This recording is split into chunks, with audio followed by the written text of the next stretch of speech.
What's going on, everyone? And welcome back to another great epic episode of Just My Opinion Reviews. Guys, we are talking that good old Reacher. This is season 3, episode 4, titled Dominique. Reacher approaches Quinn's location and meets Duffy, dark-haired Duffy, and Villainous. Duffy demands to know how Reacher is connected to Quinn.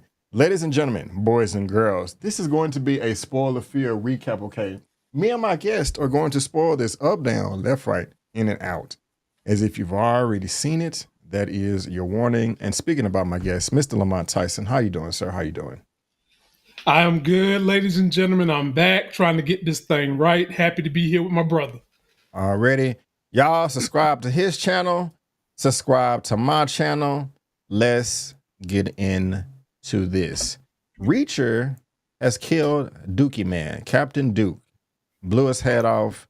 He torched the facility, the warehouse, the extra home of the agents, and he is back in with Dark-haired Duffy and Villainous. And I like the way that she charged him up. I do. She was just really upset, like, hey, I know that you're bigger than me, but you're not more important. I need to know who I'm dealing with. Tell me what's going on and how I'm connected with Quinn and yada, yada, yada, yada.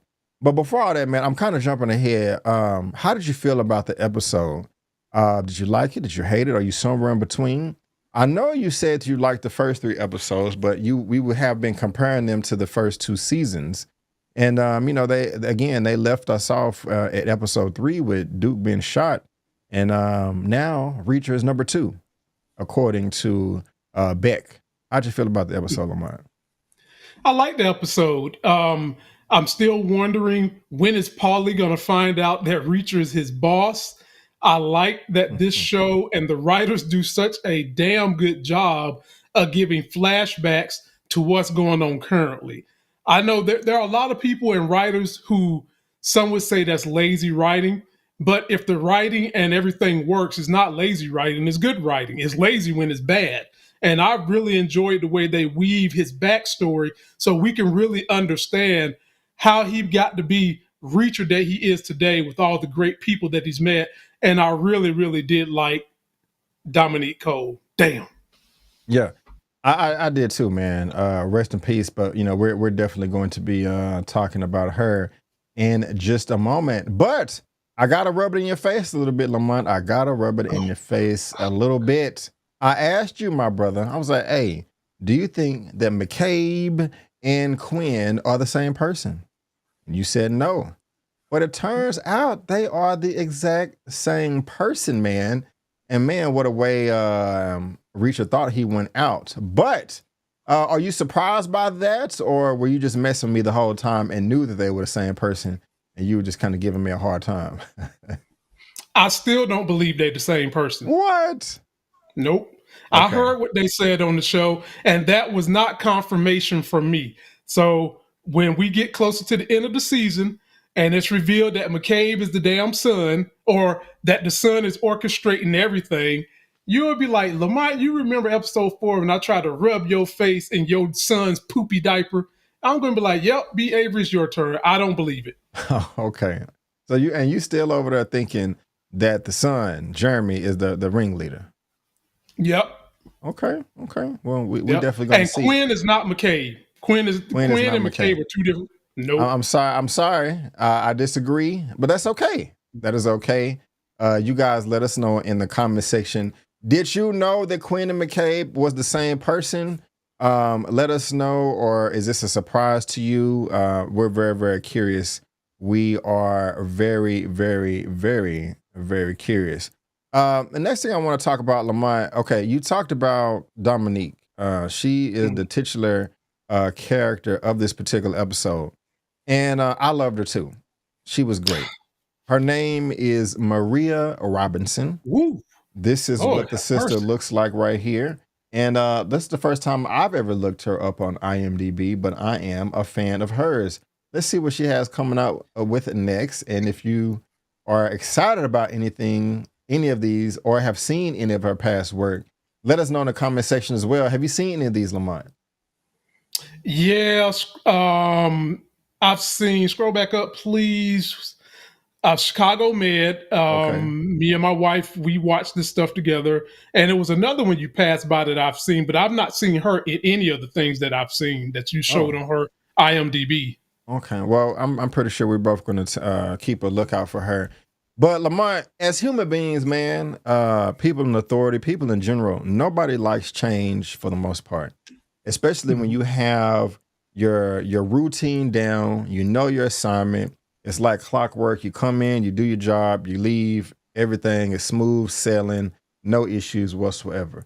You can really imagine that Reacher is that type of person as well. They talked about in this episode that he doesn't like surprises. He's very direct, but very polite.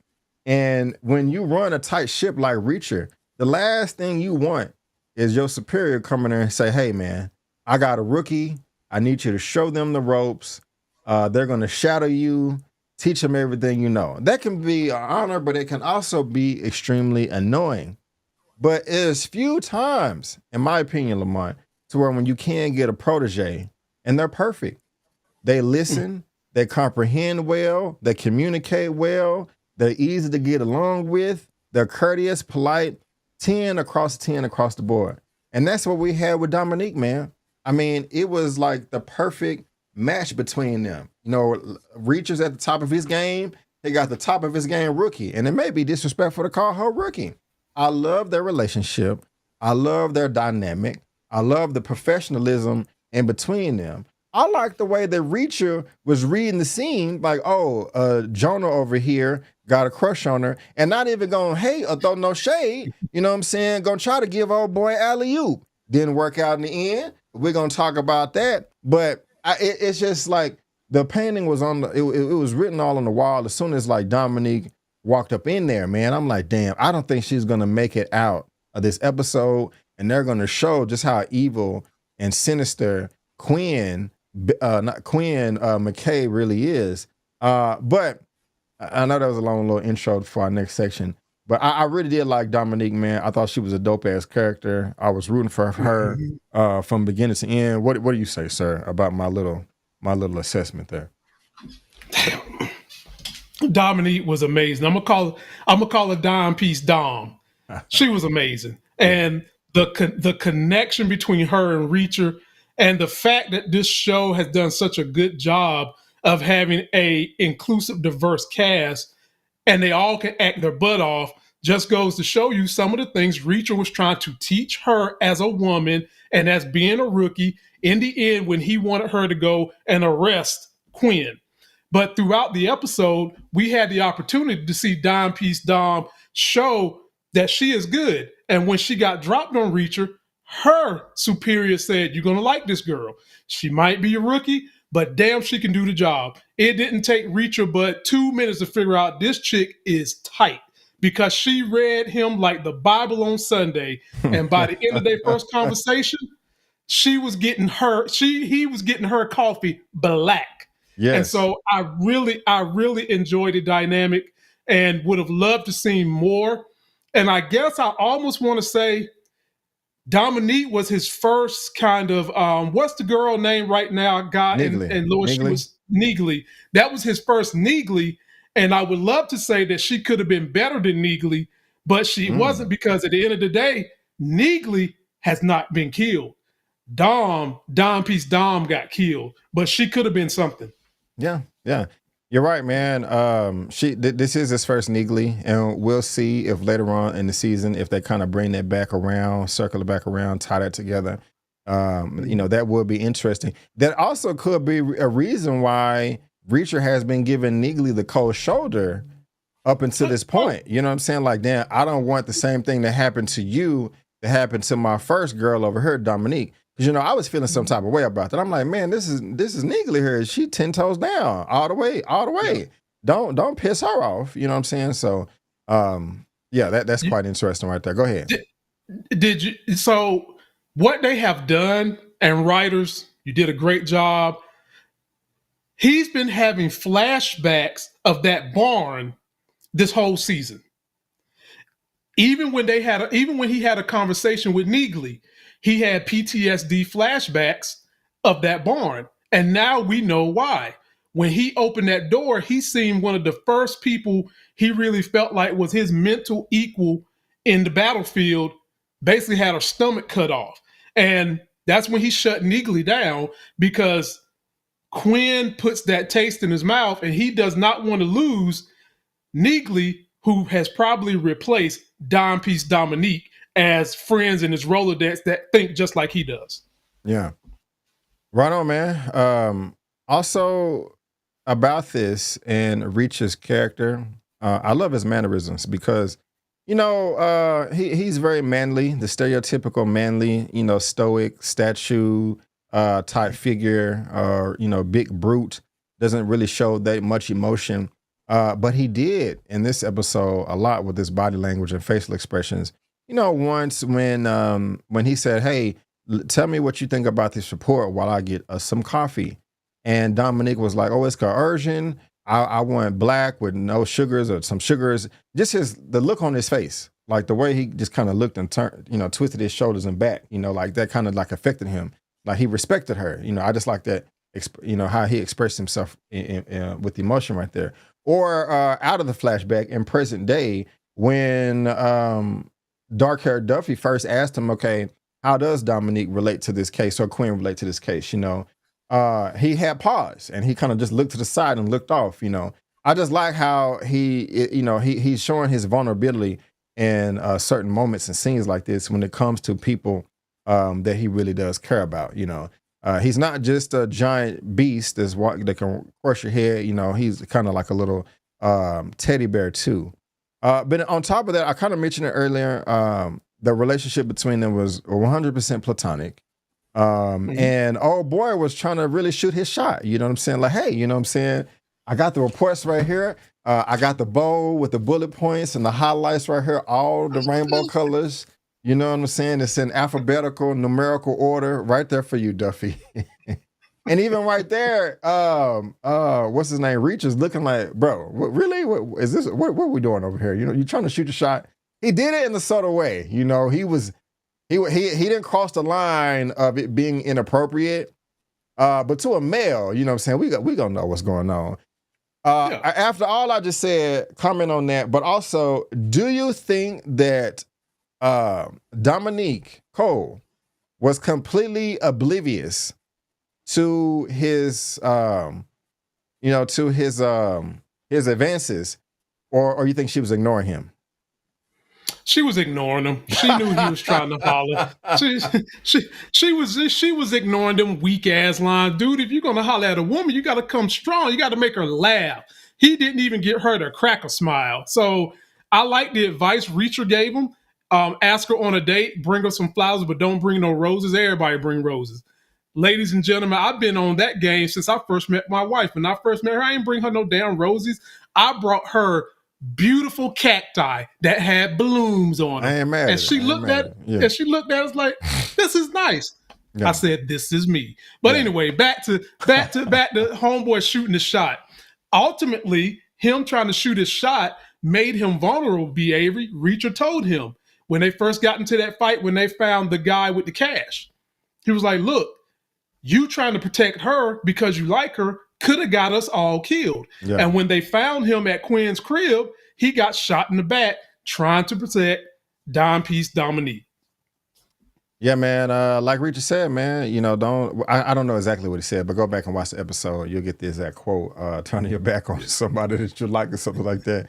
What did you think about the stakeout, man, and the drop off at the park with the newspaper and the trash cans and stuff?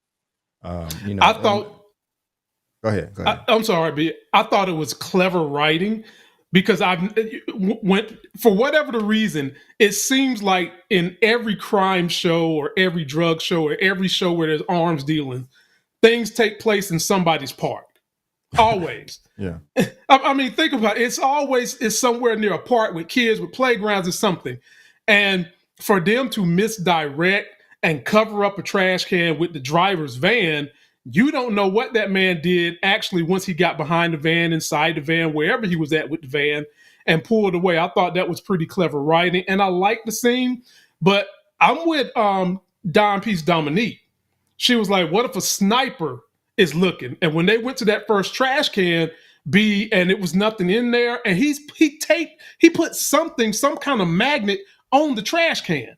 Yeah. I was saying to myself, there could be a sniper. And turns out Quinn was looking. Yeah. Quinn was looking. He's a disgusting SOB. We're gonna talk about in a second. And we find out how disgusting he is in the next scene. they don't get the information they need, but they trick the other guy in the interrogation room. I love that back and forth right there. Dominique, Don Peace Dominique did a great job of being patient, letting him walk into the trap as Reacher is giving her, coaching her via the device in her, earpiece. But yeah, he said, I didn't have a choice, man. It was demand. Only reason I did this is because they kidnapped my daughter, and Quinn captured overnight. I mean, look, I can't blame the guy. Somebody kidnaps your daughter. I'm pretty much gonna do anything to get her back, except for going or murdering somebody. You got to go murder this person and shoot him in broad daylight to get your daughter back. I don't know how I'm gonna get out of that situation. But that's crazy, man. You're gonna bend the knee, if somebody takes your boy or girl, man. And so that just kind of just shows how disgusting Quinn is, man. What's your thoughts there? He is disgusting, and unfortunately, when you're in a hostage situation, the only way to take your power back is basically to do what the person holding you hostage doesn't want you to do. And in this situation, homeboy is not willing to risk his daughter. When he said his daughter, for some reason, I immediately thinking, could his daughter be Teresa? Could it be Teresa? I immediately thought that. Probably not, but that's what I thought. Because to this day, we don't know what happened to his daughter. And we know that what happened then was back then. Yeah. And now we have fast forward to the story, and we heard more what dark-haired Duffy was saying about basically inputting Teresa into this mess and then risking her freedom and risking her life. That's what I thought. And did old boy die, B. Avery? What did they do with old boy? The guy that they brought in. Yeah. Okay. Yeah. I mean, he's still a piece that's out there. We don't know. For all we know, he could be McCabe. For all we know, he could be. Okay. The next guy is a McCabe, though. They putting the pieces together. I forgot his. He was one of the buyers for the government secrets. It's like, hey, we just said, hey, man, look. We can do this the easy way or the hard way. The hard way, the easy way. Y'all, some guards has been paid $100 a day. Is it really worth dying? No. And they threw the deuce or whatever. And they had our boy hemmed up against the wall outside, and so that's interesting right there. Lamont, do you have any criticisms about the show or about the writing in this episode? I have a nitpick. I had a couple, and I forgot to write them down because you do such an excellent job in your analysis of jogging my memory of different things that happened. There was one thing I got a nitpick about is the fact that Quinn survived a damn Black Panther getting shot and thrown in the river, and I guess the white Jabari clan found him and saved him. That's a nitpick. Let's say, okay, I got you. We can let's say that one for the end. But if you don't have any more, let me ask you how you feel about this. Well, first of all, you made a comment earlier about diversity in this episode, and that's a hot topic right now. DEI is on the exits from certain people don't like that or have a basic comprehension of it. But but still, though, I mean, you got your good mix of white people, black people, brown people, men and women in this show, all with pivotal, great roles. And in this one, I also like the fact that, you made a comment earlier about shows like this. There's always something going down in the park, and that's true. Reacher made a comment on that when they was in the car. Like, that's why Hollywood copies off TV shows, because it works. That was really meta. I like that. But I also like the fact that his character is just giving so much respect and accolades to Don Peace Dominique. Like, hey, man, okay, we got the warrant. We got the signature. We got the approval. Let's go finalize the documents at a bar, get a beer. He's like, no, because you got some haters out here They're going, if they see us socializing, they're going to say this and say that. We don't want to give them no ammunition. Okay. Also, you did a super great job in this case right here. I want you to go make the arrest. I want you to be the arresting officer. As dangerous as Quinn is, why would you only send 2 people to go arrest him? This man is come on now. This ain't no just pusher boy on the corner. No. This is top dog, world, international, elite, government secrets. He's part of the army. You know, military trained. Military. I mean, you only send 2 people? Hey man, it's been 61 minutes. I haven't heard back. Like, come on, dog. And B, that was one of my nitpicks. I like I said, ladies and gentlemen, you're in the hands of a great person for reviewing TV when they do such a cogent job of going back and picking out pivotal spots in the show, which B. Avery just did. B. Avery, that was one of the dumbest things Reacher. I get what he was trying to do. Yeah. I do. But he could have brought the whole SWAT team and let her arrest them the way they did when they found out that, shit had hit the fan. Yeah. Why not just, like you said, this is an elite Marine soldier dude, decorated, and he's a terrorist turncoat. And then you send a fucking private too. You send a rookie and you send a dude that loves the rookie. Yeah. That is gonna say that got himself killed trying to protect the rookie. Come on, Reacher. Yeah. Drop the ball right there, man. And like you said, bro, like when he sent the text message like, I don't want to micromanage, and then she, text back like, sir, he was like, oh, this ain't her. Repeat twice. Like you said, they went in there 10, 20 deep. You should have did that the first time. So B. Avery, in real life, so Reacher, like you said, Reacher said is the reason why Hollywood do the park scenes. Well, Reacher, we needed art to imitate real life. There is no way that the military is sending 2 rookies and 1 rookie that is in love with the other rookie. You know what I'm saying? Right. To arrest a guy like you sending the whole G.I. Joe, you sending Navy SEALs, you sending Team SEAL 6 to get this fucker, okay? You're going to have people in the sewer. People coming down the chimney like Santa Claus. Reacher. That was on you, buddy. Old buddy was trying to show up too, like, hey, let me go first. Watch this. I got him. He gets shot in the back. Little buddy was trying to be chivalrous as hell up in that bitch. I got him. Like, girl, I'm going to kick this door in. I'm going to kick in the door, wave in the faux fall. All you got to do is say, Quinn, arrest me no more. And got his butt shot. Oh, my God. Yeah, man. They dropped the ball right there. They dropped the ball right there. Private. However, the emotion that Reacher showed was still pretty dope, though. He was really shook up by that. Yeah. I like how he lied and was like, where's Quinn? I have no idea. But going back, yeah, man, I guess you didn't like him getting shot in the face either and falling in the water. You don't like that? It would be okay if he was really dead, but he's not dead.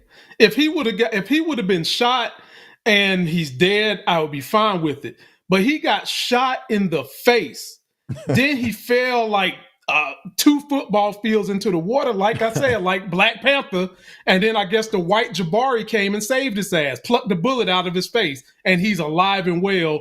And from the pictures we've seen of him this season, there ain't no scar on his face. So I don't like that. I don't like that. Like, nobody's going to get shot like that. Your wife is, both you and your wife in the medical field, not just your wife, both y'all.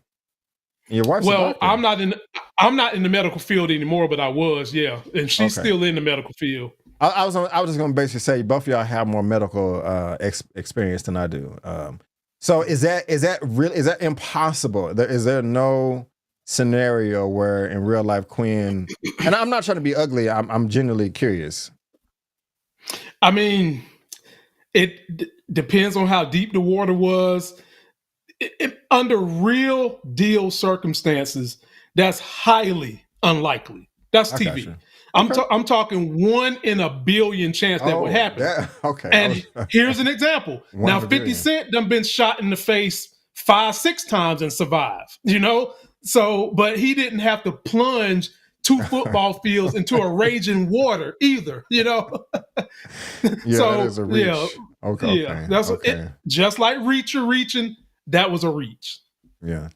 Well, they had the storytelling at the table, and they came to a common ground, and what's his name, Villanueva was like, "That's okay, you're going to get him next time." However, he kind of feels some type of way because when he was in the car later on with dark haired Duffy, he expressed himself. He was like, "Look, man, we got this Reacher dude over here killing people off the books. He killed the bizarre people. He killed Dookie. He also killed Angel Doll. He says, what else did he say? I forgot, but he had a problem with Reacher right there. Do you think this is going to come circle back around and bite Reacher in the ass, or is this water under the bridge, no big deal? Or do you even know what I'm talking about? Yeah, definitely. I know exactly what you're talking about. Villanueva has been a little protective. My bad. He said, do you ever think, Duffy, that we wouldn't even be in this mess right now if Reacher didn't F up the Quinn situation in the first place? He was like, if he would have killed them, we wouldn't even have been here. My bad. Now go ahead. He's Villanueva has been protective of Duffy and their rookie the whole entire time. I just think that because of the way they set this up, one of those three is going to die. Either Villanueva is going to die, or the rookie that's stuck there guarding the McCabe guy is going to die. One of them is going to die. Then it's going to get blamed back to Reacher. Dark-haired Duffy is probably want to go slap Reacher in the face, and after she runs up on him and slaps him in the face in a myriad of anger, he'll probably lay her down and give her the boning that she wants from him when it's all said and done. But I do think we're going to lose one of those three, B. Avery. Just sorry to say that. And I think it might be Villanueva because he's been the one that's been trying to let her know that we don't know this dude. He has a bloodlust.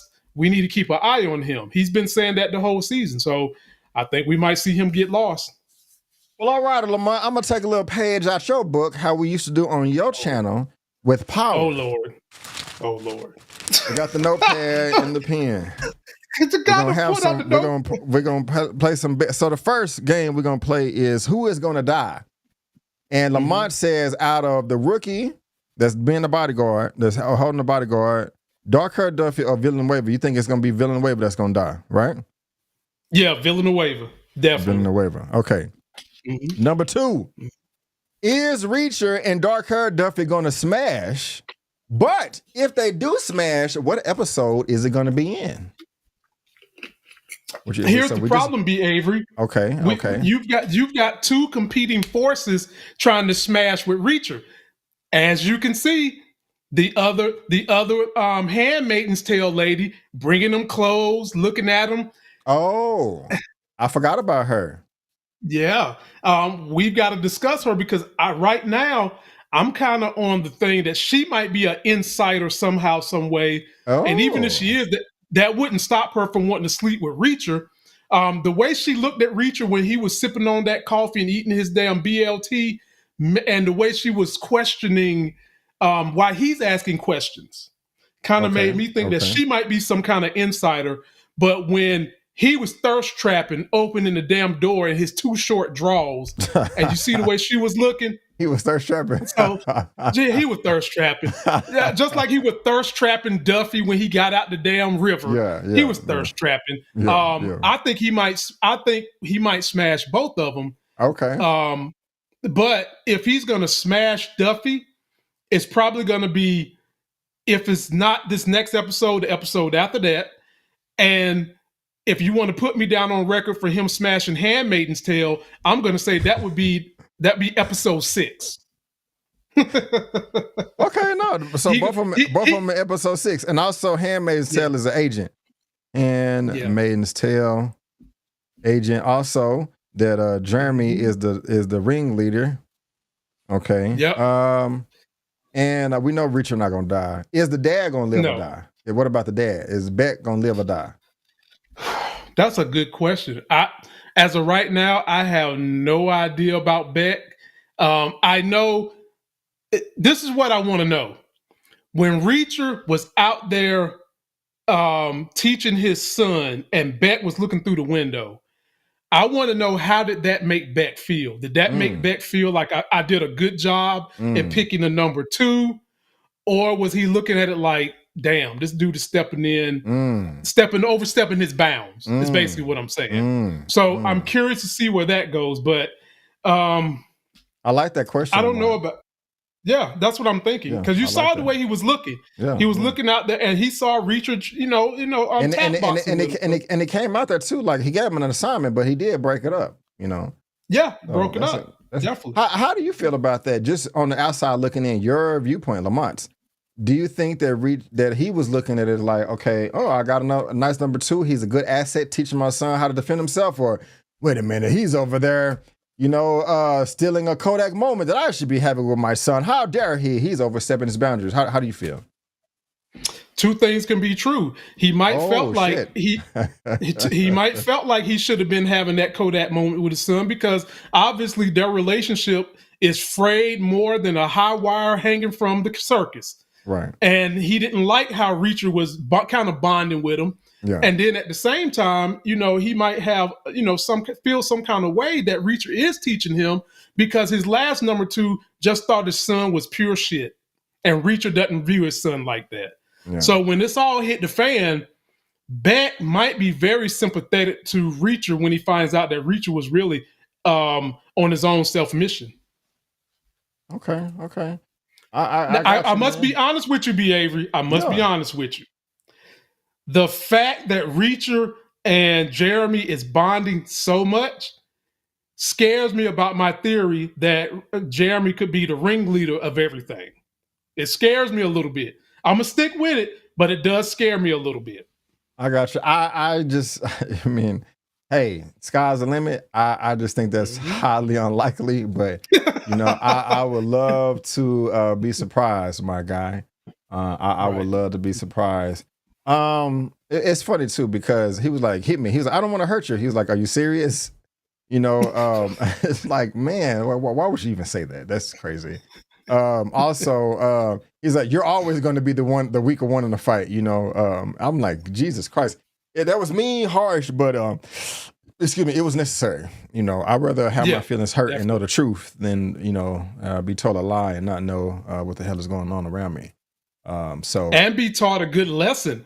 Basically, he said, because your ass so scrawny, by the time you get to 3, you should be done deck the other guy because you're the scrawny one. And what we know about a fight, B. Avery, nobody cares how the fight starts. It's about how it ends. That's an unfortunate truth. Not that much honor in the streets these days. And you said that you think that Villainous may die. Will he die in episode 5? Because the way the episode ended, Lamont, they were in the warehouse looking for the laptop, and McCabe's men would sit there. Hey, whoever is here, we need to kill him. Reach is on the way. Trying to call. They don't got no bars. It's going to be a shootout. It's going to be a shootout at the beginning of the episode. Is Villainous going to die? What do you think is going to happen? What are your final thoughts for the episode, Lamont? Let us know, sir. Let us know. Golly, man. You put me on the spot with this. Yes. I knew you was going to ask. I knew it. Yes. Like, did you see what this man put me through? I got me up here sweating on this show and stuff. You see what this man put me through? If I think he's going to get shot this coming episode. He's going to buy dark-haired Duffy some time for Reacher to get there. And then Reacher might come in and play cleanup, but Duffy is going to take some bullets this coming episode. Wait, Duffy or Villanueva? Excuse me, Villanueva. I'm sorry, Villanueva. All good. All right, you may be right. You may be wrong. We are definitely going to see. But guys, that is going to wrap it up for our Reacher. Season 3, episode 4 recap titled Dominique. Oh, Dominique, rest in peace, my sweetie. We will miss you. Next episode is titled Smackdown. It's going down. All right. Y'all make sure, I didn't mean to do that. Y'all make sure y'all subscribe to Lamont's channel with Get a Life Games. Also subscribe to my channel. Check out Paradise, Brutalist, Dragon Ball, Daima, Honora. I'm doing a whole bunch of stuff. So just make sure you subscribe. But ladies and gentlemen, boys and girls, we just want to thank you so much for tuning in. And before you go, don't forget that I'm B. Avery. That's Lamont, and that's just our opinion. Peace out, and we'll see you next time.